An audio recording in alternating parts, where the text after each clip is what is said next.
Matt, second game of pre-season under our belts, win here at Bath City. How do you think it went? Well, pleased with the win. Second half was a slog, I think it's fair to say. First half, a lot of good intent, similar to the other night really. Still the end execution let us down a little bit. I actually thought we looked a bit heavy-legged on a slow pitch, on a sticky pitch. But I suppose that's to be expected. I'm generally quite pleased because it shows the work they've been putting in the last 2 weeks.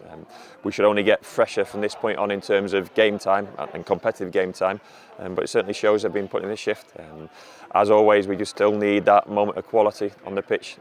And Chrissy Martin always provides that in terms of goal threat, and his one chance and his one moment kind of typified what we're missing probably throughout the rest of the time.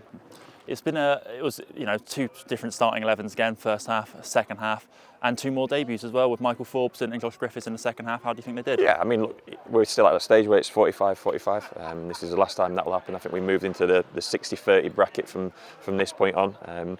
But really pleased to get those two on the pitch in terms of their debuts. Obviously, Josh was called upon a couple of times in that second half, probably from our own doing. But as big as those two sort of been on the pitch, is as important to get Grant Ward back on the pitch and get some minutes into himself, because obviously it's been a long period of time since he's featured.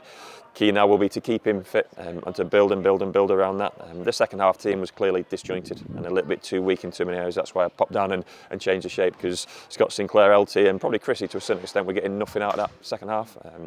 Fortunately we got the win. We might not have deserved it in the second half.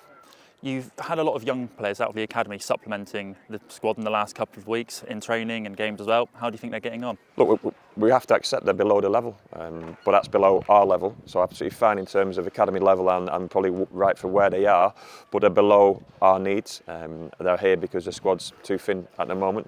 Hopefully that will keep on getting stronger and stronger in terms of numbers, and then training improves, and even games like that, there's less of them on the pitch. And this is no disrespect to them whatsoever, but they're at a different level to what our senior pros are.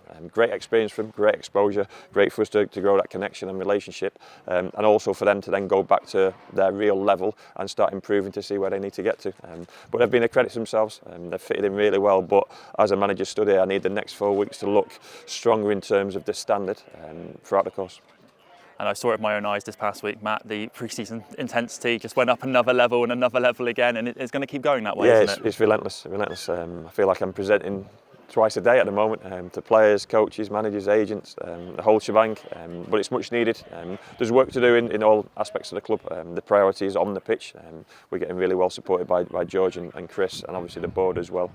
And hopefully before we go to Portugal, we'll have a few more additions. Important, we got Jamie Lindsay in the door, certainly the back end of the week, and like you said, a couple of lads making their debut as well. So now's the key is to build them up towards match fitness.